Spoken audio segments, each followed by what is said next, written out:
Good evening, everyone. Shabbat Shalom. Thanks for joining us this evening for our online Shabbat. A little bit later, I'll be talking about what's happening in the Middle East, Israel, Gaza, and everything else. I will not talk for an hour and a half, I promise, although I could. And we'll certainly have time for questions, comments, reactions afterwards. So if you already have some, or if you want to save those up as we go along, we'll have time for a Q&A after the presentation. But of course, we're going to start with something a little bit more peaceful than the Middle East. Frankly, anything is a little more peaceful than the Middle East at the moment. But we will take time to enter into Shabbat and observe that moment to hopefully put us in a good frame of mind for dealing with harder issues. We'll begin with a short poem called Bread and Benedictions, drawing on memory and nostalgia. And as we do that, since we're not in person to light Shabbat candles, I'll play this video recording of Shabbat candles being lit as I read the poem. Bread and Benedictions. In my mother's house, she baked breads swollen with breaths of yeast, and she lit candles, saying benedictions through lips that flickered like the light she blessed, saying sounds that talked in steps sewn like stitches in a cloth. She gave me her needle, whose swift, slender shaft went straight to my heart, where it has lodged all these years, like a restive splinter, waiting for the flicker of the ancient lights to flash again above the benedictions told over bread in dreams of innocence. And now our standard Shabbat candle lighting song, Baruch HaOr, Let Us Light These Lights.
In the Bible, one of the symbols of peace is the vine. Remember the phrase that in a time of peace, each person will sit under their vine and their fig tree, and none will be afraid. Why is the vine a symbol of peace? Because it takes time. It takes stability. It takes patience to be able to develop the vines on their trellis, to harvest the fruit, and to ferment the wine. If there's violence, if there's destruction, if there's exile, it's impossible.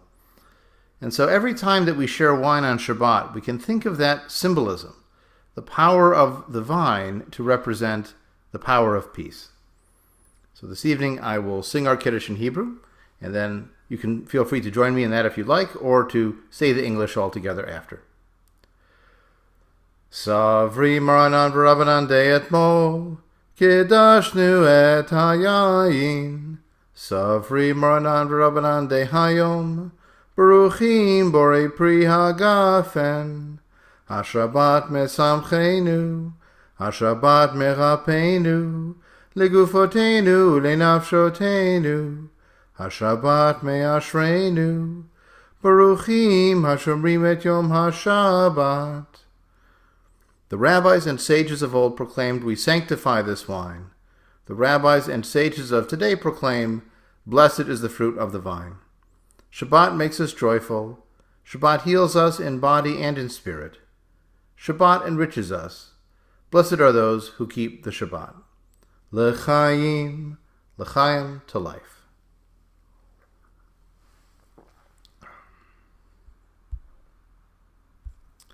And now a song of Shabbat. It is also a song of peace.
The Shema, in its traditional form, is a statement of Jewish faith. Modern poets have taken the concept of the cry to listen, to hear, to pay attention, and shared their own messages of important values. In this service, I have two options for Shema. In this case, we will read the first one, written by Primo Levi, a survivor of Auschwitz. You who live secure in your warm houses, who return at evening to find hot food and friendly faces, consider whether this is a man who labors in the mud, who knows no peace, who fights for a crust of bread, who dies at a yes or a no. Consider whether this is a woman without hair or name, with no more strength to remember, eyes empty and womb cold as a frog in winter. Consider that this has been. I commend these words to you. Engrave them on your hearts when you are in your house, when you walk on your way, when you go to bed, when you rise. Repeat them to your children. Or may your house crumble, disease render you powerless, your offspring avert their faces from you. And affirming the power of connections to others, Hine Matov.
Each Shabbat, we create space to remember to pause and reflect on the power of memory, to feel the love for those of our loved ones no longer with us to celebrate special moments.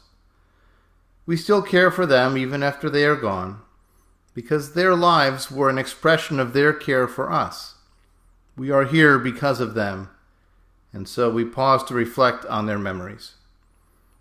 If there are any names that those here this evening would like to remember specifically, please feel free to unmute, or if you prefer to type them into the chat, to share them with this community of loving friends.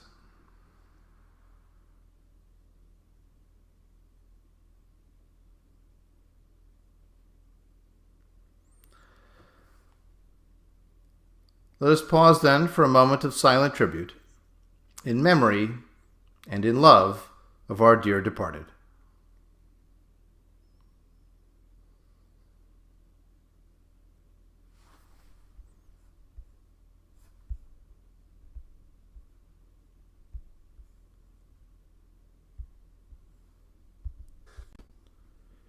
In Jewish life, we say Zecher Tzadikim Livracha. The memory of good people is a blessing. And now we hear a song of memory.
I want to tell you a fable that is from medieval Persia. It's called The Scorpion and the Turtle. You may have heard the Russian version of The Frog and the Scorpion. In this story, a turtle is about to cross a river, and a scorpion says, "Will you carry me across the river? I need to get to the other side." The turtle says, "Why would I do that? I know you're a scorpion, and I know what you do is sting and kill." The scorpion says, "Why would I do that? If I'm on you over the river and I sting you, you will sink and we will both die." The turtle says, "There is some logic to that. All right, hop on board." And so the scorpion hops on the turtle shell. But as they are crossing the river, the scorpion indeed tries to sting the turtle. As it works out, it hits the turtle's shell and does not do harm. But the turtle says, "Why did you do that? Why try to stab me at the risk of your own life?" The scorpion says, "What am I to do? It is simply my nature. It is what I am. I am a scorpion who stings at any cost." And in one version of the story, the turtle simply tips his shell and drops the scorpion in the river to drown and makes his way across the river. Now, I tell you this analogy because we can ask the question, is the current Middle East full of scorpions? Or are there any turtles out there? Are all of the parties involved simply lashing out even at risk of their own destruction? Or are there some out there who are able to handle those types who lash out and who strike and who sting and learn? If the Middle East is simply scorpion versus scorpion, then everyone will drown. I want to give you a peek behind the curtain of rabbinic planning. There's always a popular rabbinic sermon theme out there. It's called, "Is it good for the Jews?" No matter what the event is, you can turn it to, "Is it good for the Jews?" But in recent years, this question has become more complicated because it may depend on which Jews where. When some events happen, we can ask, is it good for the Jews in Israel? And it might not be the same as is it good for the Jews everywhere.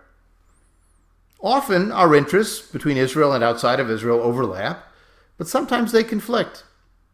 For example, evangelical Christians in America are staunch supporters of Israel, even a greater Israel, including the West Bank. But their vision of a Christian nationalism in America is a royal pain in our neck, and likely to get worse, to be honest. So having a war to destroy Iran's ballistic missiles and its nuclear program, and to undermine support for its proxy armies like Hezbollah and Hamas, well, that kind of a war would be good for Israel. All three of those threats, the ballistic missiles and the nuclear program and the proxy armies, they would likely destroy Israel if they could, as Hamas tried on October 7th. And destroying Israel would be bad for all Jews. Now, an American open-ended involvement in an active Middle East conflict that cannot be solved by bombing alone, well, that's bad for America, and it's probably bad for American Jews. Guess who America Firsters on the right and anti-colonialists on the left are going to blame if there's a Persian Gulf boondoggle? It's going to be the Jews, and not just Israel. Some Jewish Israelis think that making life miserable for West Bank Palestinians through intimidation and violence will enable what they call, quote, voluntary migration and eventually annexation of the West Bank by Israel. But these settlers' pogroms and thuggery are terrible. They're terrible for human suffering, first and foremost. But they're terrible for Israel's global image. They're terrible for encouraging Jewish support for Israel. The whole debate over whether you're Zionist or anti-Zionist hinges on what you mean by Zionism. Because if Zionism means what's happening in the West Bank, then vast numbers would not support it. And just as important, I think these pogroms and thuggery are terrible for the moral character and cohesion of the world's one Jewish state and its armed forces. The more this happens and the more the police and army allow it to happen, the more corrupted the Israeli soul becomes. Now, I am not a geopolitical analyst. I am not a military strategist. I am not a pundit on American politics, and I'm not really going to talk politics today, although we can in discussion if you want. A thorough review of the current events in the Middle East in 20 minutes is impossible, so I'm not even going to try. Rather, I want to focus on 4 areas to give you a quick snapshot of where we are now. And for each area, I'll ask those 2 questions. Has it been good for Israel? And has it been good for the Jews everywhere? Our 4 areas will be Iran, Lebanon, Gaza and the West Bank, and Israel itself. Well, where are we with Iran? We're at the point in the Iran war where words are losing their meaning. For example, the word war. Not declared, not authorized, and people are trying to avoid using the word because it brings up connotations of either total mobilization or a long, long struggle. What does the word blockade mean anymore when both sides are blockading the same place? How does that work? The phrase regime change doesn't mean anything anymore because if you can have one Ayatollah replaced by his own son as the next Ayatollah, how is that regime change? What does an expiring ceasefire mean when it gets extended for no reason forever? And it may be that one of the ways out of this boondoggle will be to redefine what victory means. Maybe victory just means going back to the status quo ante, but you call it victory and you can leave. Part of our challenge has been that there's the fog of war. Nobody really knows how effective the initial attacks by Israel and the United States have been in inflicting damage on the Iranian military and their nuclear program potential. Even how much missile capability they have left is up for debate. How many ballistic missiles are left? How many launchers? Do they have the naval capacity to disrupt shipping? Well, has the war with Iran been good for Israel? It certainly has led to a strong decline in what they used to call the circle of fire, this ring of antagonists sponsored by Iran that would surround Israel and plan to destroy it. That has been really broken over the last 2+ years. And there's certainly been a decline in Iranian capability of inflicting damage on Israel, although by using drones and other shorter range munitions, they have inflicted quite a bit of damage on other Gulf states in the area closer to Iran. And yet, despite those missile interceptions that Israel has become so amazingly proficient at, there still were missiles that got through or debris that fell, and cluster bombs have proven particularly dangerous because even if you hit it in the air, the bomblets break off and fall everywhere and can blow up and kill people as they have. And there's also been tremendous social disruption with alerts all night long, night after night. More importantly, Iran's attacks on other Gulf states have had a paradoxical result. Their goal was to inflict pain on the Gulf states to get them angry at Israel and the United States. If anything, it's pushed them more inclined to talk to Israel and to come to some kind of a military or economic agreement. So, ironically, Iran might have done the wrong thing and pushed them toward Israel. Ultimately, our challenge in this debate with Israel and Iran is that the Islamic Revolutionary Guard Corps, which is the IRGC that runs the military in Iran, they are pretty much a scorpion because they will sting, even if it hurts them, even if they are damaged or their people are killed. After all, they themselves killed thousands of their people earlier this year. Now, is the Iran war good for Jews everywhere? Well, certainly in America, resentment of the costs involved in this military expedition, or whatever you call it, and the priorities of America first versus another war in the Middle East, that will lead to challenges for Jews here. The casualties of Iranian civilians make it harder to justify. And if there is an invasion, boots on the ground, so to speak, there will be blood on the ground too. And American military casualties will be a source of resentment and anger tends to look for someone to blame. After all, we've already heard stories spreading that Netanyahu convinced Trump to attack and made his way into the Situation Room, and maybe there's a Jewish conspiracy behind the whole thing. That's out there. Those ideas are out there. And we know that there are tangible threats to Jews globally from both Iranian cells themselves and sympathizers. We've seen a rash of arson attacks against synagogues in the United Kingdom, as just one example. So how will the Iran situation end? Will there be successful negotiations this next round? Will it lead to renewed fighting for a short time, for a long time? Who knows? We just don't know. I know that Israel would be inclined to fight some more because they see Iran as an existential threat. I see that the United States seems reluctant to do so because they don't see they made much of a difference the first time around. I don't know what's going to give here and what's going next. I have to say, of these four areas, I'm actually most hopeful about Lebanon, which is the next. Where are we with Lebanon? Well, we're at a ceasefire, but a ceasefire between whom? There is a ceasefire between Israel and the Lebanese army, or Lebanon as a whole. They're not bombing in Beirut anymore. But between Israel and Hezbollah, there's still rockets, and they're still firing back. Air raids and artillery shelling happening in both directions. Hezbollah is the preeminent scorpion. They did not need to get involved this round. In March, when Iran was being bombed, they could have kept silent and Lebanon would have been silent. But because they rocketed into northern Israel, Israel has rocketed back. They claim the right, Israel does, even during a ceasefire, for preemptive strikes, for planned attacks.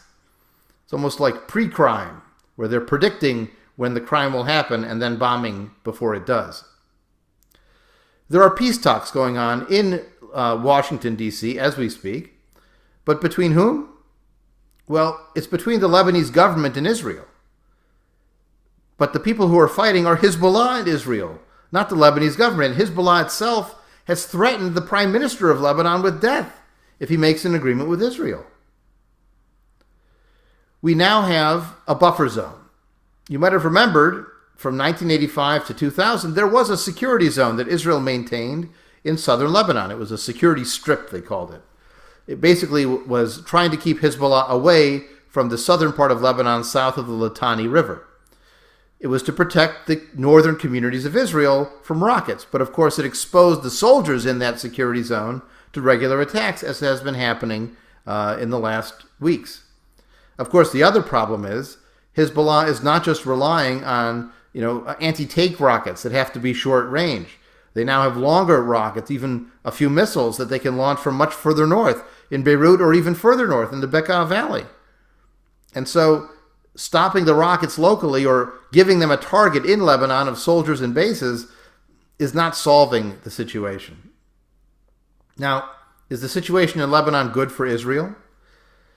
Israel's number one goal in Lebanon after October 7th of 2023 was to prevent an invasion of northern Israel by Hezbollah as had happened by Hamas out of Gaza. And so that's what they went in to clean out and to clear out. But the problem is once you set up a buffer zone and you say they're not allowed back and we're going to be sure they don't come back, is that there's no exit. And you have ongoing military strife and casualties. In the year 2000, I remember the then Prime Minister Ehud Barak deciding enough is enough. And he simply unilaterally pulled out to the UN agreed upon border. Hezbollah claimed there was one corner they weren't pulled out from and it was a source of contention and that was an excuse to keep fighting and keep shooting rockets into northern Israel. But from Israel's point of view, they had pulled out to the border because enough was enough and keeping a border zone wasn't keeping them safer. And now we're back into a border zone and security zone. Now, it was a surprise to Israel after the pasting that Hezbollah took in 2025 with the pager explosions and the killing of Nasrallah, who was their intellectual and spiritual head. It was a shock to Israel to see how many rockets and how many missiles Hezbollah had rebuilt in the limited time since the end of that conflict and the beginning of this one. And it just reinforces my belief, at least, that you need a political resolution, because if the military experiment or attempt becomes a whack-a-mole where there's just more moles popping up, then you need some other approach that's going to resolve it. In the end, if Israel can empower the Lebanese government to resist Hezbollah, to disarm Hezbollah, to domesticate Hezbollah, if possible, and if the Lebanese government will even try because it's a dangerous proposition, that would be the resolution that might stick. But if there is support for international border resolution and a real buffer peace force, whether it's the Lebanese army itself or a foreign force, that could be the breakthrough that leads to quiet on the northern front for Israel. Now, what about the Lebanese conflict and the Jews around the world? Is it good for them? You may recall that there was an attack on a synagogue in Michigan just recently, a few weeks ago. Temple Israel in West Bloomfield, which I've been to personally many times, was attacked by a vehicle that crashed into the building trying to attack a preschool of some 100 students and other teachers and staff in the building. The person who committed this crime and ultimately killed himself, was a relative of two Hezbollah officers who had been killed. Now, I have to say, I shouldn't have to say, but I have to say, that acknowledging the fact that he had two relatives that died at the hands of Israel and then attacked a temple Israel, that's anti-Semitism. To assume that these preschool kids have any role or any culpability for what the Israeli military chooses to do is assuming that all Jews are one, and if they kill one of mine, I'm going to kill one of theirs. It's terrible thinking. But I'm explaining the context of what happened. I'm not excusing the actions that he did. And there's a risk of copycats with the same thought process. Just recently, this past week, a woman from North Carolina was arrested who had been planning an attack on a Houston synagogue with a car. The defeat of Hezbollah would be good for Jews everywhere. And it would be good for Lebanon too, because Hezbollah is the scorpion that's stabbing Lebanon itself by bringing them into these conflicts with Israel that then destroy other people, not just Hezbollah. Now, how does the Lebanese situation end? Well, here's where I have some cautious optimism for some positive progress. After all, there's a law on the books in Lebanon that says it's illegal for Lebanese citizens to talk to Israelis. But now we have foreign ministers meeting in Washington, D.C. Maybe that's the beginning of a real productive dialogue. Now closer to the land of Israel, where are we with Gaza and the West Bank? Remember Gaza? It was in the news a lot. This is where the current crisis period started in October of 2023. But after the last hostage release, it seems to have fallen off the radar. There's a kind of a ceasefire with occasional shooting here and there, some Hamas attacks in Israel, some Israel shelling that they claim is targeting Hamas attackers. But Israel remains in control of over half of the territory of Gaza. But Hamas is controlling the vast majority of the population who are living on that northern half. And we know Hamas is definitely a scorpion because they took all that cement that was given to Gaza over the years and built bunkers and tunnels for themselves and not shelters for their own people, let alone positive construction projects for the good of the people of Gaza to build a future. They were willing to risk that future to destroy Israel, and in the end, they destroyed Gaza. The problem with Gaza right now is that no one is willing to pay for the costs of reconstruction without any kind of resolution to what happens to Hamas in Gaza. And this International Board of Peace and the local technocrats that were supposed to take over and manage the rebuilding, they can't even get started. Most of them haven't even moved into Gaza yet because there's no Hamas agreement on disarmament, which is a basic preliminary to moving forward. So Gaza is frozen, and the people in Gaza, having spent the winter freezing, are now suffering even more because it just continues. Even if there's more aid coming in, even if there's some medical care, living in tents forever is not tenable. Now what's happening in the West Bank? As I alluded to earlier, there are ongoing pogroms, these attacks on villages, on farms, on buildings, on cars. The claim by the Israeli government has been these are simply some disturbed teenagers and we need to give them some after-school activities to get them off the wrong path. But we know it's more than that. And we know that the police and the army in these territories are complicit in this. Some units that were set up as extra security for settlements after October 7th have been using their weapons and their uniforms to then attack the Palestinian civilian population. And the problem is that if the establishment accepts it, if the police doesn't enforce anything, if there's investigations that go nowhere, if there's no consequence for problematic actions, then what's to be done? The state is complicit. And in many ways, the radical settlers themselves are like the scorpion that continues to sting no matter who is harmed.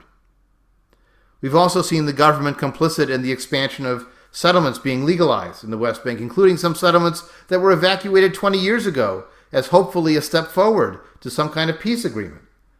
We are heading for a one-state solution from the river to the sea, but it's not the Palestinian vision of from the river to the sea being Arabic in the original Arabic version of that chant. The question instead is a Jewish hegemony from the river to the sea without rights for Palestinians. Will it be, if it's one state from the river to the sea, some kind of democracy, a multi-ethnic democracy? Or is it simply going to be apartheid 2.0 with a new model of dominance and submission? Can this one land share two national identities? Well, we have no proof that it can, unfortunately. Is this bad for Israel? Of course it's bad for Israel. We have a perpetual occupation of people who are not citizens, a democracy gap between what's promised and what's possible. The image of Israel in the world is horribly corrupted and diminished because of all the scenes coming out of Gaza and coming out of the West Bank too. You can't win sympathy for your cause of being attacked by Hamas when people see what's happened since in Gaza. After all, Israel's trying to rebuild. They're calling this conflict the conflict of rebuilding. They're trying to rebuild their own Gaza border communities, but how can you do that when you don't know what's going to happen to Gaza itself? We've also seen the deep corruption of law and order. The more these people in the West Bank get away with it, and get away with it, and get away with it, the less people respect the law and order that Israel is trying to impose even on its own citizens. It's simply not going to work. And if your goal is to discourage BDS, boycott, divestment, and sanction, the worst thing you can do is to give those people more ammunition to say, look at what Israel is doing. It doesn't deserve defensive weapon. It doesn't deserve trade and commerce. Because look at what happens with anything they get. It goes into the West Bank settlements and into the oppression of other people. Just in Illinois, there's a debate right now happening in a committee in the state legislature to cancel the ban on BDS that was passed some years ago. Now, whatever your perspective is on BDS, if you're trying to think of what's good for Israel, BDS is not good for Israel. And those who would want what's good for Israel should be encouraging Israel to do better and give less ammunition to those who would withdraw from those connections. And ultimately, you're underlining the justice of the one Jewish state in the world. There's one Jewish state in the world. And if you want to justify it, it should have its own rights, but it also needs to do right by its neighbors and by the people living within it. And that hasn't been done. And in the end, if Israel is tearing itself apart over who's going to be drafted into the army, and they're having a limited military resource of person power, well, the more people you're deploying in the West Bank to protect these settlements, the less people you have to fight battles in Gaza or in Lebanon. And we know that what's happening in Gaza and the West Bank, and what has happened in Gaza and the West Bank, is definitely bad for Jews everywhere. Think about these protests outside of synagogues or on campuses, more attacks, more need for security. Even Kol Hadash has had to hire professional security to provide the confidence to our members to show up in person when we do hold those services. We've seen that Israel itself is being more and more disapproved of across the American political spectrum, by the way. If you ask young people of both the left and the right, Israel is much less in favor than it was even 10 years ago. And also, there's a kind of a moral rot that's happening in our connection to this Jewish state. If we support it, we feel inauthentic to our own democratic values. And yet, if we don't support it, we feel like we're betraying our Jewish solidarity with 6-7 million other Jews in the world. It's led to this harsh, bitter, dangerous Jewish communal division, where even fighting anti-Semitism, we can't find common ground. These are people that hate Jews, that want violence to Jews. And we're still blaming each other right and left, in part because we can't agree on what Israel has done and whether there's another path forward. Well, how does this one end in Gaza and the West Bank? I'll be honest, I don't think it does. I tend to want to be an optimistic person. If I have a choice, I choose to be optimistic. But this current government has arsonists running the fire department. Now, would a new government be better? Well, that we're going to find out. And that's our last area to look at. What's next in Israel? There was an incident from Lebanon in the last 10 days or so that reflects this moral crisis that Israel faces. In occupying a Christian village in Lebanon, and keep in mind the Christians in Lebanon are the potential allies of the Israelis against Hezbollah, which is a Shiite Muslim party generally. So they had occupied a Christian village and they saw a Jesus statue in somebody's backyard, And so they took a sledgehammer, this soldier, and knocked it down and then was smashing it in the face. And someone took a picture and then they posted it on social media. Now, after 2.5 years of warfare, Israelis are feeling belligerent and angry. They're feeling intolerant of anybody else. And on some level, this incident demonstrates either cluelessness or carelessness about what the wider world thinks. If you think the entire world is against you, then who cares what they think about knocking down this statue? And so I'll take that picture. I'll post it on social media. Because there was the soldier who knocked it down, but there were other soldiers standing around who watched him. And one of them took a picture. And somebody posted it on social media. In fact, the Israeli Defense Force had to actually verify that this really happened, that it wasn't just AI, because it was so inconceivable. But it happens when you feel besieged, when you feel the world's against you, when you feel empowered to do whatever you want to the people you're conquering. When you treat the people you're conquering as if they're one mass, and not one group opposed to you like Hezbollah and another group that might support you like the Maronite Christians. It's been the same response to peaceful human shields trying to protect Palestinian farmers and shepherds who themselves get beaten up. These are Israelis, these are American Jews who are simply trying to let people graze their animals in safety. And they get attacked. And of course, even worse for Palestinian civilians who have no protection when the army and police don't respond. Well, this is the mood among some in Israel, among many in Israel. There is an election for the Israeli parliament, for the Knesset, that is scheduled for this October, and it will happen. There are still very stark divisions between right and left in Israel, but it looks like the opposition might win. Their coalition strategy, I imagine, will be the same as the last time they won, which is, we are not Netanyahu. Of course, it's hard to find common ground when all you are is what you're not. And there's going to be people in that coalition that won't agree on many things. Netanyahu's side of the aisle is probably going to lose because of this boondoggle of draft rules, where the ultra-Orthodox yet again are trying to get out of being submitted to the draft, even as the Supreme Court has declared they must do some kind of national service. There's been no accounting, no ownership taken of the failures that led to October 7th and that disaster that killed some 1,200 Israelis in one fell swoop. And even the claim that Netanyahu is going to finish the job. Well, he said he was going to finish the job in Gaza, and after all that destruction and disaster, and Israel's image taking a beating, and Israeli soldiers' casualties, and the surrounding communities not being rebuilt, Hamas is still in Gaza. They were going to finish the job in Lebanon and take out Hezbollah, and Hezbollah is back, not as strong as before, but stronger than anybody expected them to be. So, by not finishing the job, maybe Netanyahu's job is finished. But what might happen this next election, as happened before, is that the linchpin to create a governing coalition may yet again be the Arab parties in Israel. Because to get over 60 seats, it might take one or more of those Arab parties to create a governing coalition.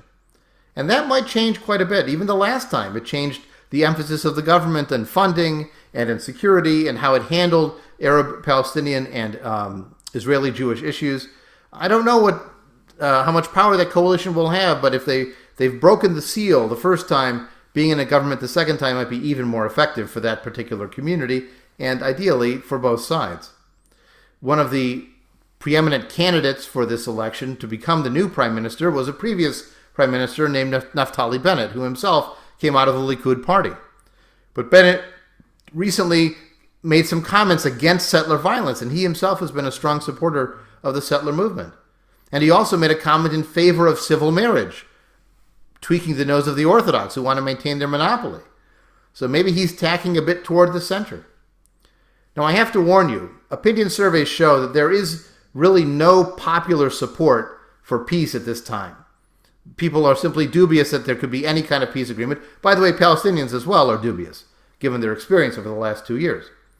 There was a case, again, just this week that made the rounds on social media, where a man went to a cafe and he had on a kippah, a Jewish religious head covering, that had an Israeli flag on one side and a Palestinian flag on the other as a symbol of coexistence. And a man came and screamed at him in the cafe and said, what you're wearing is illegal. You're not allowed to wear that. And he said, it's my kippah. I'm happy to chat with you about it. The man said, I'm calling the police. And he called the police. And the police showed up and arrested the man for wearing this coexistence symbol. And he said, well, you've stolen my kippah. It's my personal property. I need it back. So someone in the police station took scissors, cut out the Palestinian flag, and gave him back the kippah with a hole in it from it being cut out. That's the ethos there these days. And so you're not going to get a coexistence platform getting large numbers of seats in this context of war and suffering. The options for the election are a re-election of Netanyahu, which is to continue getting worse along the same path, or maybe sort of pulling out of the dive. You're not necessarily going up, but you're not going down anymore, and maybe you find your way up a little bit later. I don't see any messiahs on the horizon. I don't see any magic solutions, but maybe it stops getting worse at some point. For all the debates that we've had recently over Zionism and anti-Zionism, criticizing Israel or defending Israel, what's good for the Jews in Israel versus what's good for Jews all over the world, whether we like it or not, we are connected. When the one state in the world with a Jewish star on its flag is hated, it's going to affect the people that wear a Jewish star on their necks, whether they're right-wing or left-wing, religious or secular. It'll even affect the people so secular they'd put a Jewish star tattoo on their ankle. With our history and our traumas in the past and in the present, in the dangerous neighborhood in which the Jewish people found its origins and in which half of our Jewish population lives, we need more turtles who can grow a thick shell and learn to deal with those scorpions out there who are going to keep trying to strike. In response, airstrikes and bombs might feel good for a moment, but ultimately it will take people to change that pattern.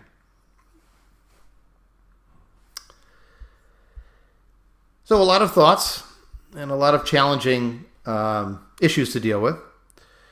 If anyone has any thoughts or comments or questions, I'm happy to either have you on mute and share that, or type something in the chat and we can discuss it in that way. Yeah, Larry, go ahead. With regard to the ultra-Orthodox in the draft, how do you see that going? Will they ultimately serve in the army? Or will they continue to just create resentment and hurt the country? Well, what's ironic is that ultra-Orthodox Jews actually used to serve in the army. There was a few that didn't, until like 300 or 400 that didn't, until the 1970s.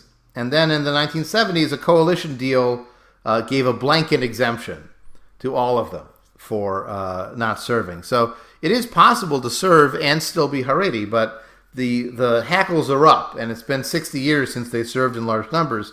So it's a very hard sell.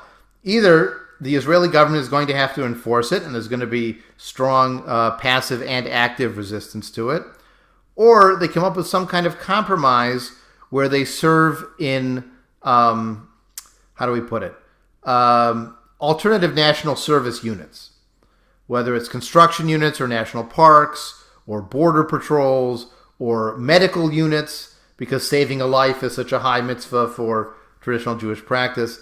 Maybe they could find some way that they're doing national service that frees up other people to serve in the armed forces, and then they have their ultra-Orthodox only units with only male officers, because female officers would be unthinkable. And they might actually uncover their hair or something. So it may well be the case as some kind of national service. But the ultra-Orthodox themselves are very unlikely to acquiesce to it, because this has become sort of a red line for them, and they couldn't give in without losing face. So they're going to resist it very strongly, and unfortunately, they've been empowered, and it's actually split the Likud party, the right-wing party that is Netanyahu's party. They serve in the army. The religious Zionists, that's the Bezalel Smotrich party, they serve in the army in great numbers, And they've lost great numbers in these conflicts. And so they're mad at the Orthodox, where otherwise they would agree with them on keeping an Orthodox religious establishment. When it comes to military service, they're pissed. And so you may get to a critical majority to enforce it, because if you've got the traditionalist Jews and you've got the secular Jews, and now you've got a chunk of the religious Jews that want to make the Haredim serve in some way, I think it's going to get to a critical mass enough that something's going to give. Thank you. Now, is it a good idea to give them weapons? That's a different challenge.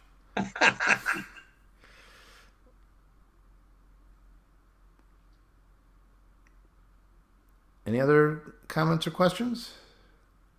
Do you think that Netanyahu is a dangerous to Jews and the Jews in the diaspora? Because I tend to. Well, you see, the problem is that this was that question of the difference between what's good for Israel and good for the Jews everywhere. And what Netanyahu is doing, which on some level is his job as prime minister, is what he thinks is good for the Jews of Israel. But unfortunately, it affects us out here. You know, if Israel does something with Lebanon that causes a lot of civilian casualties, they may not care so much, but it makes our life harder when the relatives of those civilians are attacking Jewish synagogues here in North America. So Israel has some concern for diaspora Jews, but not as much as care for Israel itself. It reminds me of an episode that took place in France where there was an attack on a kosher supermarket. There were some people who were held hostage and some were killed. And Netanyahu came and spoke at one of the main synagogues in Paris. And part of his address was to make the pitch, you should move to Israel because you're not safe here outside Israel. You should move to Israel where you'll be safe and we fight back. And at the end of his speech, they started singing the Israeli national anthem, Hatikva. And everybody stood and they sang it. But after that was over, without any prompting from anybody, the French Jews in the audience started singing the Marseillaise. Because they wanted to make the statement that while we have allegiance to Israel as our homeland and as our sort of the land where many of our people live now, we're still French. And our Frenchness is part of who we are too. We're both. We're not one or the other. And I mean, there's a reason why, despite all of the anti-Semitic experiences that has been in the news and people have seen and so on, you know, immigration waves to Israel have not skyrocketed. Because people might feel like it's dangerous there, it's dangerous here. Now we'll see. Maybe in Australia, after that terrible shooting on Bondi Beach last Hanukkah, that there'll be a wave of immigration from Australia to Israel in the next year. I don't know. I can't predict it. French Jewish immigration has gone up since the anti-Semitic incidents of 10, 15 years ago, but there's still 500,000, I think. Around 500,000 Jews living in France. There were almost 600,000, so a good chunk have left, but there's still a large number there. So there will always be Jews outside of Israel, but what Israel does impact the life of Jews outside. And I wish, I mean, the diaspora affairs minister is the worst. He is terrible. If you ever look him up, I think his last name is Chikli. He has said some terrible things. And it doesn't help us at all, because his goal is to get us to move there, and he doesn't mind making it worse out here, or convincing us that it's terrible out here, so that we'll move there. That's not a symbiotic relationship. That's a parasitic relationship. And the fact that Netanyahu condones it, or at least allows it to continue, makes it a problem. Sure, Larry, go ahead. Putting aside all discussions of morality and heritage and right and wrong, et cetera, when I look at just the way military technology is going, I think short of a complete rethinking of relationships, I don't see how Israel could survive long term. I think the world of military technology dooms them. You mean between drones and missiles? Yeah. Missiles are there. You can shoot them from further and further away every day. And, Israel can't bomb the entire rest of the world into submission.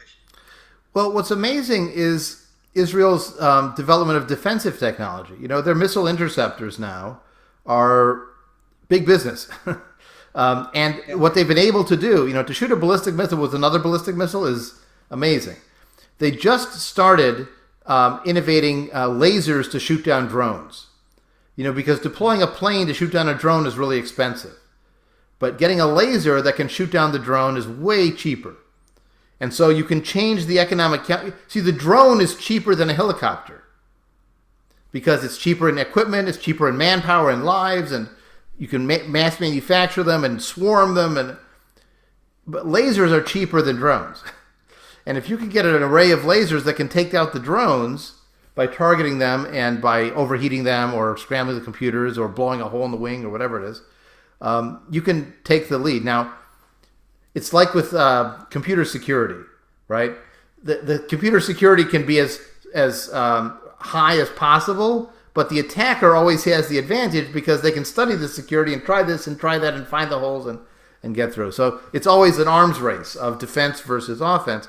But that's why ultimately Israel needs to find some kind of accommodation with these territories, and they have possibilities. In Syria, Assad is gone, and the replacement powers might make a deal with Israel if they could find some accommodation there. And the same is true with Lebanon. The Lebanese government there is not dominated by Hezbollah and might be able to make a deal. So if you could get Lebanon and Syria to make a deal, even if it's a cold peace, like Jordan or Egypt, you'd take it. And at this point, Saudi Arabia, given what Iran has done, is inclined to make a deal with Israel that Hamas tried to derail 2.5 years ago. So you could see in 5 years, with the right kind of make friends strategy, a real lowering of tensions with the ones that are willing to be amenable, the ones that are turtles. Now the scorpions, the Hamas, the Hezbollah, the Iranian National Guard at least, Revolutionary Guard, they're not going to bend. And how do you solve a problem like Iran? Well, we haven't figured that one out yet, because short of an anti-Nazification occupation, I don't see how you're going to get them out of office and out of power. That's a perennial challenge. But if you can isolate them enough with the Gulf states and Lebanon and Syria and Hezbollah weakened or demilitarized, and that would be progress. But it takes people willing to talk instead of shoot, and that's going to be tough to sell. Do you think there's a possibility that Iran comes out of this stronger? Because if they control the Suez, Hormuz. Strait of Hormuz, yes. Yes, well, I mean, the problem is if your goal is to destroy them and they survive, it's like they won, right? If you had a tangible goal, we want to destroy 60% of their ships, and you destroy 60% of their ships, you've met your goal. But if your goal is to get them out of there and they're still there, then they've won. Now, are they in a weaker position militarily? For sure. Their leadership has been destroyed, but, it's whack-a-mole. New leaders pop up. They can rebuild what was lost, and now they've demonstrated the ability to choke the traffic going through the Strait of Hormuz. Honestly, the best thing that our government could do right now is bring back the EV tax credit. Because, if you can reduce our demand on oil by getting more people to drive electric cars, then that's fighting fire with fire, so to speak. But it's never going to happen. And it's true that Iran has demonstrated that it's willing to deal with the consequences of choking the Strait of Hormuz. Now, there are still ways to elevate that conflict, and the U.S. hasn't done it yet. But Iran has more power now over the strait than it did before. I guess it had it before, but hadn't exercised it, hadn't proven that it worked. And now it works. And the U.S. has not managed to stop them from doing it. I don't know what the holdup is. So we'll see. I think the holdup is the fear of casualties, because you get one of these, mosquito torpedo boats that can sink a battleship and or at least damage it. and cause some casualties, and the American tolerance for casualties is very low. You get a ship hit with a missile that kills 12 soldiers or 20 sailors. I mean, that's going to be a big flashback domestically, and so they're trying to avoid it. If they wanted to station ships all along the coast to stop all those mosquito boats, they could, but it risks more casualties, and that's part of the avoidance strategy that's not going to get us anywhere.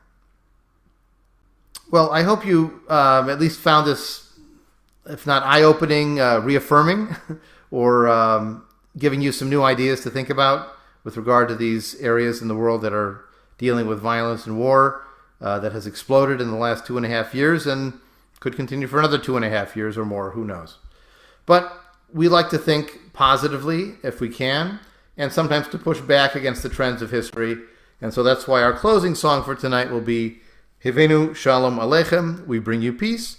If you feel comfortable singing, please join me. Hevenu Shalom Aleichem, Hevenu Shalom Aleichem, Hevenu Shalom Aleichem, Hevenu Shalom, Shalom, Shalom Aleichem, Hevenu Shalom Aleichem, Hevenu Shalom Aleichem, Hevenu Shalom Aleichem, Hevenu Shalom, Shalom, Shalom Aleichem. Once again, I want to wish you a Shabbat Shalom, and please wish Shabbat Shalom to everybody else. Shabbat shalom. Right. Thank you, Adam. Shabbat shalom. Shabbat shalom. Thank you, Adam.